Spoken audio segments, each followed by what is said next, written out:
Coming up, find out what Iowa's most resilient crop is in the attempt to regulate it. And later, more parking problems for students, and we're not just talking about finding a spot. And we'll tell you the 3 Hawkeyes that earned All-American recognition today. And one Iowa basketball player who's trading in a seat on the bench for a spot on the court. How does this week's temperature compare to what we've experienced so far in December? I'll tell you more in weather. All that and more is coming your way on this Tuesday, December 11th edition of DITV. Don't click away, it all starts now.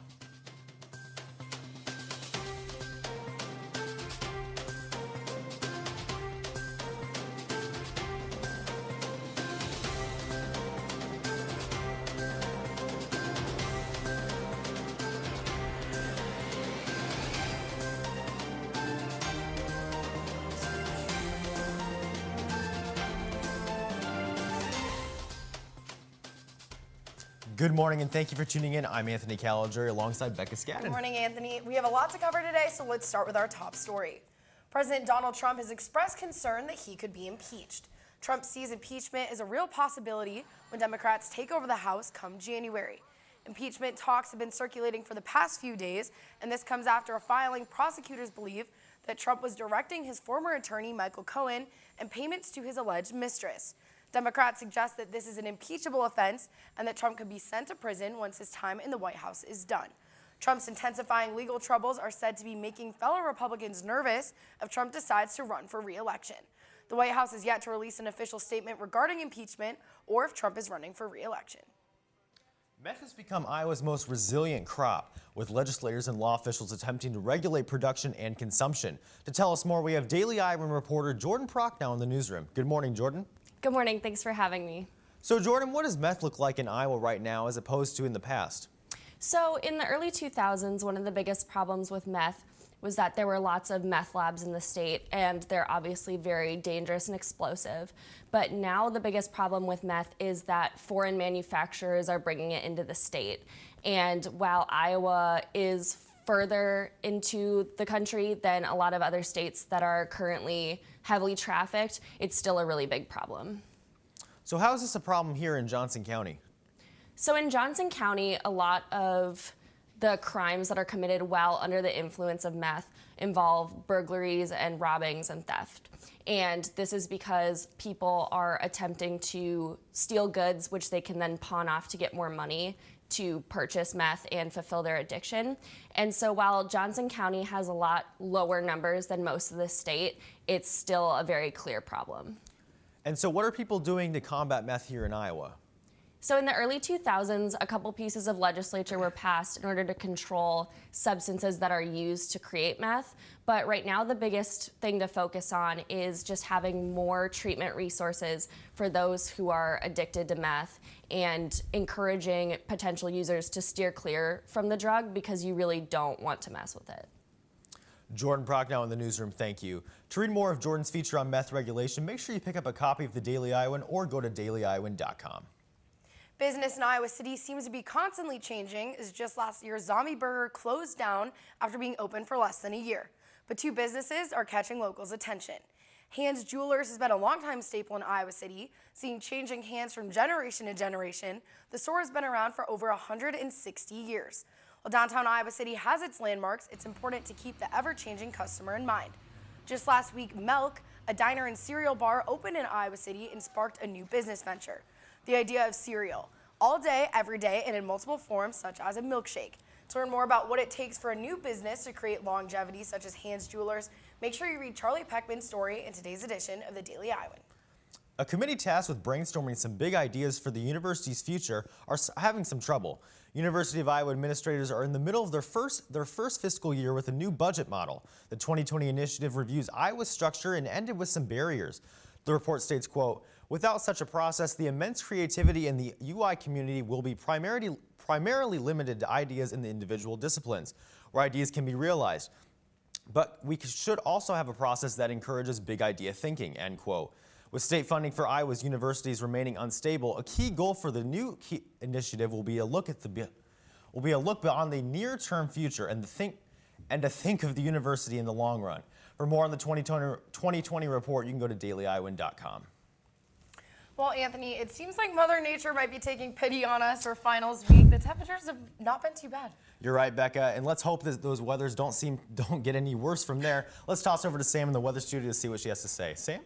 Yeah, guys, this week we have some surprisingly warmer temperatures than what we'd be seeing so far in December. Today there will be a high of 40 degrees with partly sunny skies and later reaching a possible 27 degrees. Moving on to the extended forecast, tomorrow will be partly cloudy with temperatures a little lower than today at 34 degrees and dropping to a low of 26.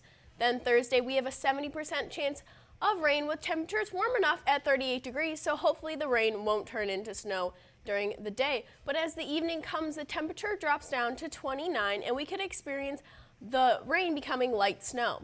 Friday, again, will be partly cloudy with temperatures in the high 30s and a low in the high 20s. And to round out my forecast, Saturday will be partly sunny with one of the warmest temperatures this week in the low 40s and a low right in around the high 20s. Well, that's all for this forecast. Guys, back to you at the desk. Researchers at the University of Iowa Holden Comprehensive Cancer Center have received a nearly $10 million grant from the National Cancer Institute. The grant will allow researchers to see how high-dose vitamin C can be used in the treatment of cancer. Former research shows that levels of vitamin C can be toxic towards cancer cells, but help normal cells remain basically untouched. This grant will span the course of 5 years and will involve 3 projects led by Chief of Surgical Services at the VA Medical Center. Vitamin C is not currently approved by the FDA, but interested candidates can have access to this type of therapy by taking part in clinical trials. A new study conducted by the UI Department of Health and Human Physiology looked at neighborhood conditions and how it has an effect on residents' health. Researchers were able to determine that long-term low socioeconomic status is associated with a high risk of colon cancer and a higher mortality rate. Part of the research included partnering with the UI College of Public Health and conducting surveys regarding residents' general living conditions. Since the UI study was conducted over a longer period of time, research found stronger evidence for the relationship between neighborhood conditions and overall neighborhood health. For more on the study, you can go to dailyiowan.com. Recent controversy is surrounding university parking lots. A change in policy coming into effect next semester will have some students paying more at the exit. DITV News reporter John Chenoweth has the story. The parking lot located behind the EPB and main library has recently been fronted by a sign that reads, "Notice. Effective January 2nd, charges apply 24 hours a day, 7 days a week. Gates down 24/7, public exits pay at pay station." This has caused concern for some students who are used to being able to park at the lot for free past 4:30 p.m. as long as they leave after 12 a.m. This is what 2 concerned students had to say about the change. I think that the new policy change is something that's really detrimental to our school. I think that staying past 12, getting free parking motivates students to stay longer at the library, and it's a reward at the end of your studying. The second student shared his opinion and even had some questions himself. I think that it's probably not the best move. I don't know, I'd be really interested to see if that affects, usage of the library and the area on campus because of that. UI Parking and Transportation has been active talking with students about ways to try and resolve the concerns. One of the solutions proposed was an option already available to students called the night and weekend permit. This permit costs $10 a month, which is active from 4:30 p.m. to 7:30 a.m. A less concerned graduate student had this to say about the ordeal. We get so used to things being so close together that, this seems like a way bigger inconvenience than it is. I don't think it's going to be that big of a deal, and I don't know. I mean, who knows where the revenue is going to? Hopefully it's going to somewhere good. Over the past 4 years, the University of Iowa Parking and Transportation has been upgrading the campus's parking pay systems to 24-hour gate-down systems. The change has already taken place in some locations on campus. I'm John Chenoweth reporting at the EPB and library parking lot for DITV News. Well, Anthony, I'm sure a lot of students are not going to be too happy about having to start paying for their parking. You're right, Becca, but you know what is free for students, and that's wrestling. We have Declan and Alexis standing by in the studio to tell us all the latest in sports. Guys? Yeah, thanks, guys. Iowa Wrestling, 6-0. Yeah, definitely. They're good this year. A lot of people think wrestling is an individual sport, but one Iowa wrestler is out there to prove that theory wrong. DITV Sports Director Bo Bowman has the story. Great leaders don't tell you what to do, they show you how it's done. A leader like that is emerging on the Iowa wrestling team. Someone's got to be electric. Someone's got to be taking that role. And 165-pounder Alex Marinelli takes it upon himself to fill that leadership position that reaches far beyond the mat.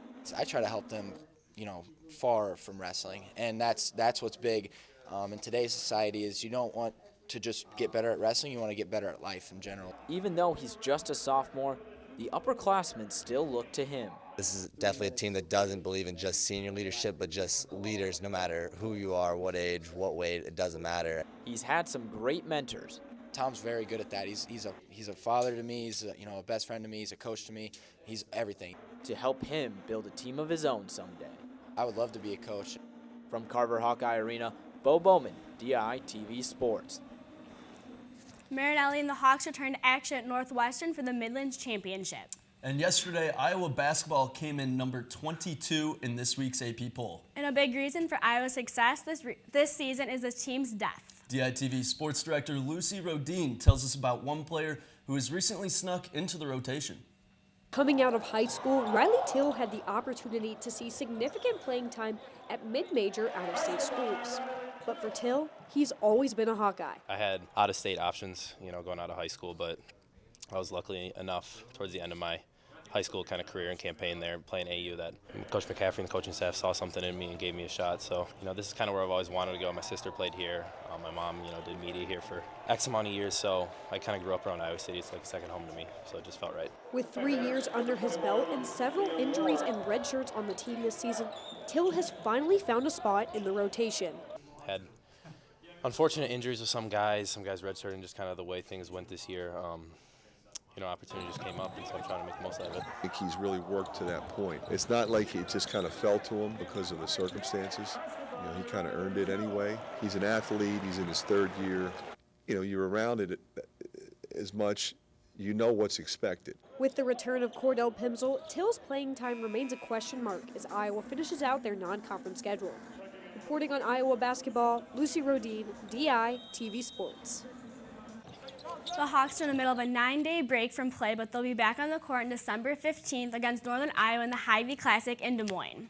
And with Iowa finally out of that brutal stretch of their schedule, we can expect to see more of Riley Till on the court. And in other news, yesterday, 3 Hawkeyes were named the Associated Press All-American teams. Safety Amani Hooker was named to the second team. And tight end Noah Fant was the third team selection. TJ Hawkinson was also selected to the second team by the American AP poll, as well as the Football Writers Association of America. You can catch TJ and Amani in their final game of the season when Iowa takes on Mississippi State in the Outback Bowl on New Year's Day. But unfortunately for the Hawks, Noah Fant will not play in Iowa's bowl game, as he's going to prepare for the NFL draft. And that's all we got for you today in the sports studio. Come back tomorrow to look at a gymnast's return to competition. Buck and Anthony, guys, back to you.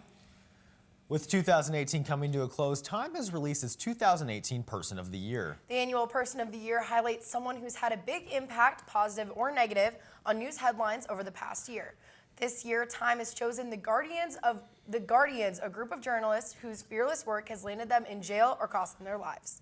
Among this year's finalists were the families that were separated at the U.S.-Mexico border. Also on the list, special counsel Robert Mueller, who was being investigated for Russian meddling in the 2016 presidential election. Joining them is Christine Blasey Ford, who testified after accusing then Supreme Court nominee Brett Kavanaugh of sexual assault. Black Panther director Ryan Coogler and the newest member of the royal family, Meghan Markle, also made the list. Thank you for tuning in to this Tuesday edition of DITV. Make sure you follow us on Instagram, Twitter, and all the other social media networks to check us out for all your latest updates. And if you're looking for more of the Daily Iowan, you can go to dailyiowans.com. For DITV, I'm Becca Scadden. And I'm Anthony Caligari. We'll see you right back here tomorrow, same time, same place.